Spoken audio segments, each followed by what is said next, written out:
Howdy doody to Yudi. Geography, the Amazon rainforest. We've already covered this a little bit in a previous lesson, so this is going to be a nice quick one for you. Awesome. So, some learning goals, and they are, you're going to know some unique features of the Amazon rainforest, why it's so amazing. And you're going to be able to make and analyze a graph, so you're going to have to actually make a graph. I'm going to give you a data table, and you're going to turn that into a graph. Fun. Okay, the Amazon rainforest. Take all these notes down. It's 55 million years old. Holy moly. It is the largest and most diverse forest in the world. So over more than half of all of the remaining rainforest on Earth is in the Amazon rainforest. And a third of all species on the whole planet are in that one forest. It's in the Amazon River Basin. So a river basin is like a depressed area, a low area of land where all the rain washes into the same place, like the Murray-Darling Basin in Australia. The Amazon River Basin is the area where all of the rain rains into the Amazon River. The Amazon River is massively long. It's the second longest in the world after the Nile. The Amazon is found in 9 different countries, but as you probably know already, it's mostly in Brazil. It's also in Bolivia, Peru, Ecuador, Colombia, a little bit of Venezuela, Guyana, Suriname, and French Guiana. You don't need to remember that, no. It's mostly in Brazil. 20% of it has been destroyed already, and it's being destroyed at a very quick and depressing rate. And there are lots of tribes that still live there, up to 500, and quite excitingly, about 50 of them have never had any outside contact with the world ever. So they're living in traditional lifestyles. They don't know anything about electricity, the internet, Fortnite.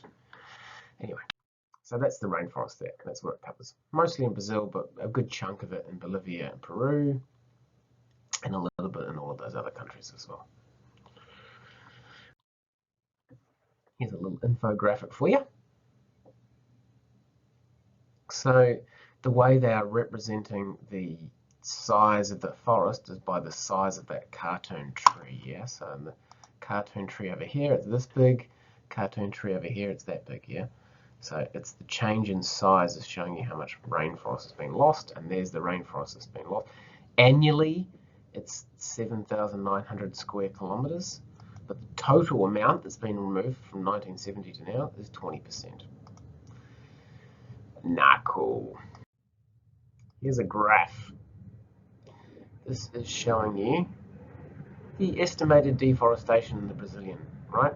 So let's think about this. First thing you do when you see a graph is you go, okay, what's it about? We know what it's about by reading the title. What information is it showing us? We can look at the bars. So we know that in 2005, 19,000 square kilometers of rainforest was cut down. In 2012, it was only 4,500. So see, it's gone down. You can see the trend line, shall we say. Let's draw that trend line. Hang on, can't get that to work. Trend line going down, and then it's kind of goes back up again. Yep. So think of a few sentences that you would use to describe that. Okay, your activity. There is a data table right there. It's got years and square kilometers of forest cut down. You are going to turn that into a graph. Remember that it needs to have bolts, a border, axis labels, legend, title, source. And the source is BOM 2019, which is the Bureau of Meteorology 2019. And you're going to use a ruler or graph paper. So don't just freehand it, you need to use a ruler or preferably use a graph paper like from your maths book. And then once you've done the graph, you just need to write some sentences explaining what we can learn from that graph. And that's it. Draw a graph, give me 3 or 4 sentences explaining it. Easy. Here's a video for you. It's kind of depressing. It's about the destruction of the Amazon. Take it away. And in South America tonight, an environmental problem of a much greater magnitude. The destruction of the Amazon rainforest. A worldwide disaster. In the 1980s, the world learned that the Amazon was in danger. Trees are falling at a startling rate. 77,000 square miles of An area twice the size of Belgium. the size of New York State. The size of California disappears. and why it was so important to save it. 1/5 The oxygen we breathe, 20% of world's fresh water half of the species of life on Earth is in these forests. is an ecosystem the entire world needs for its survival. By the 1990s, it seemed like it was too late. The destruction accelerates. More than twice as fast as previously believed. Virtually impossible to control. Once it is gone forever. Then something changed. The annual destruction rate of the Amazon rainforest has dropped. By 70%, the lowest rate of deforestation since records began. Amazon could achieve the end of deforestation, a huge accomplishment. But in order to keep it safe, there was one condition. Protecting the forest is a continual process. Brazil will need to stay vigilant. But it didn't. The Amazon is burning. Consumed by fire. Fires have been raging. Thousands of fires are blazing. More and more trees are cut down. Deforestation of the Amazon rainforest hit its highest rate in a decade. Today, the Amazon is being destroyed all over again. The question is, can it be saved this time?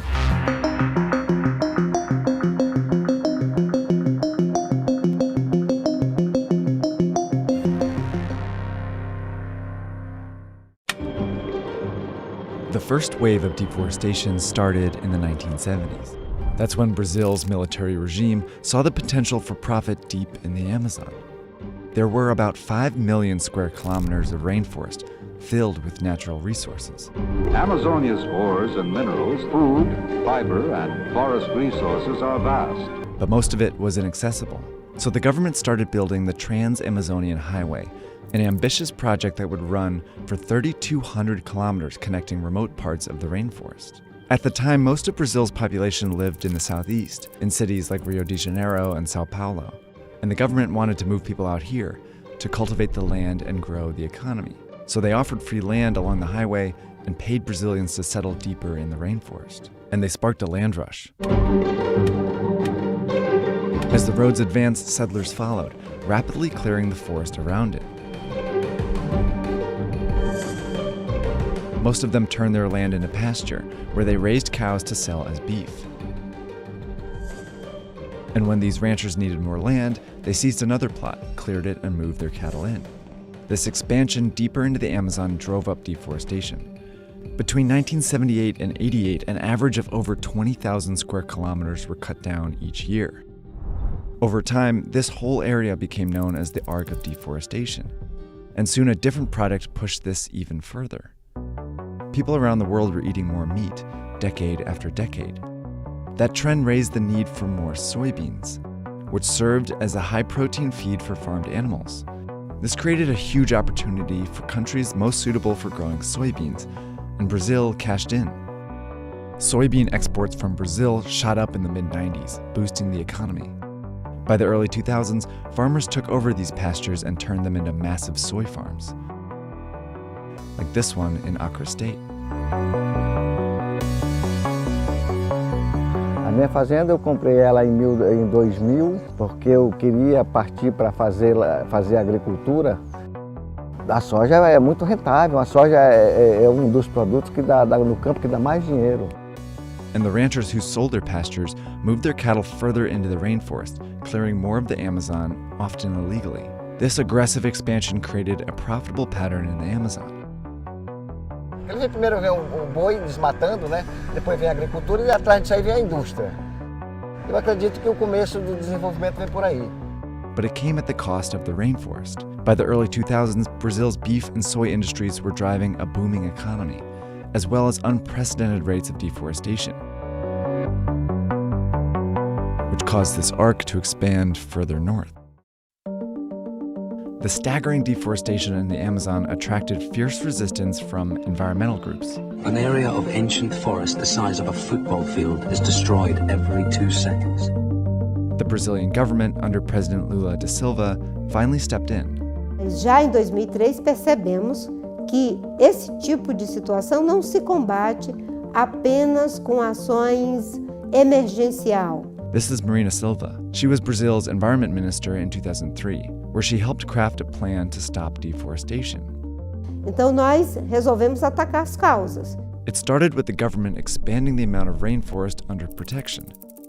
At the time, only about 28% was protected and there was very little oversight. But this new plan added more reserves where business activities were strictly banned, and also created more sustainable use reserves, where some businesses, like Brazilian nut harvesting and rubber tapping, which didn't destroy the rainforest, were allowed. More land was also demarcated for indigenous people who preserved the forest. Over time, hundreds of new protected lands were added, transforming the Amazon into a shared and sustainable space. Com base nesse uso e nesse manejo sustentável, começou-se a pensar uma ideia de preservação, de conservação dos recursos naturais que fosse capaz de integrar numa mesma equação economia e ecologia. Eventually, almost half the Amazon would be put under some form of protection, while the rest of it remained a mix of pasture, farms, and rainforest. To prevent further deforestation here, the government strengthened the Forest Code, which said landowners could only clear 20% of their private land. This law was monitored by the Forest Service, which was part of the Environmental Ministry, which had jurisdiction over all these protected lands. And the key to enforcing this entire plan was strengthening IBAMA, a police agency that would track and fine people for illegal deforestation. Na agenda de combate a práticas ilegais foi um trabalho feito em parceria, fazendo um processo de investigação, utilizando a inteligência para incidir sobre os crimes ambientais e as organizações criminosas. And the plan showed results, with deforestation rates falling by more than half in 2006. At the same time, an activist movement was forcing the agricultural industry to make a change. Major food companies started feeling pressure from consumers for participating in deforestation. So several got together and in 2006 signed a soy moratorium, which meant they could continue to operate within existing farms, but they wouldn't buy soy from any newly deforested land in the Amazon. 3 years later, beef companies signed a similar agreement. Other countries also gave Brazil money to help it protect the Amazon. So under all this protection, deforestation rates plummeted to historic lows. And yet, Brazil's soy and beef industries continued to grow thanks to more efficient techniques. Ranchers started growing crops on their existing pastures, and farmers planted 2 crops a year on their land instead of 1. Brazil had found a way to make the Amazon both productive and protected. But there were some who still wanted it to be a more profitable place. The Ruralistas, a group of conservative politicians who represent the interests of the agricultural industry, including farmers and ranchers, started gaining influence in Brazil. In the early 2000s, they had about 17% of the seats in Congress. But by 2012, they had about 30%, enough power to push President Dilma Rousseff to weaken the Forest Code, which allowed landowners to get away with clearing more land. In 2016, they pushed President Michel Temer to slash Obama's budget. They also helped him pass a law that made it easier for people who illegally seized land in the Amazon to keep it. These changes emboldened some people to seize and clear the rainforest again. And that led to a rise in deforestation rates. In 2018, as the Ruralistas controlled 44% of Congress, Jair Bolsonaro, a right-wing congressman and ally to the Ruralistas, was elected president. O homem do campo não pode continuar sendo penalizado. O agronegócio é uma das poucas coisas que está funcionando em nossa economia. On his second day in office, he transferred the Forest Service, which monitors the Forest Code, to the Agricultural Ministry, led by a Ruralista. He's also worked to systematically weaken the Environmental Ministry. Under Bolsonaro, deforestation has increased significantly in 2019, most of it taking place in these protected areas. Setting fires is a common way to clear land, and in August 2019, over 30,000 fires were burning in the Amazon, 3 times as many as August 2018. Many set illegally by ranchers, farmers, and landowners, emboldened by the government's new stance on the Amazon. But this time, the Amazon is unlikely to survive another wave of deforestation.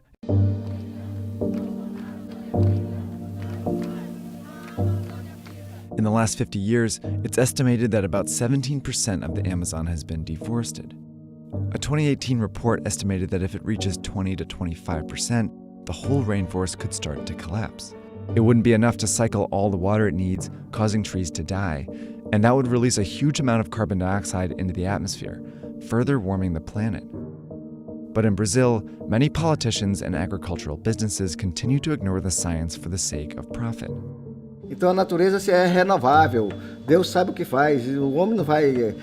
Se está destruindo, a meta do mundo tem que ser destruído mesmo. Gostaria de ver essa floresta aí, porque ela é uma floresta muito rica, né? Mas o meu desejo mesmo era ver ela do jeito que estou vendo aqui, minha fazenda, minha propriedade aqui. Ela toda no chão.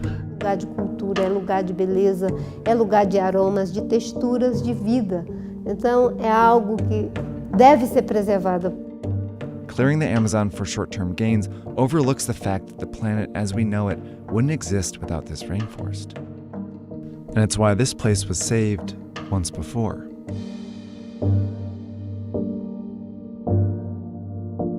Thanks for watching this special edition of Vox Atlas.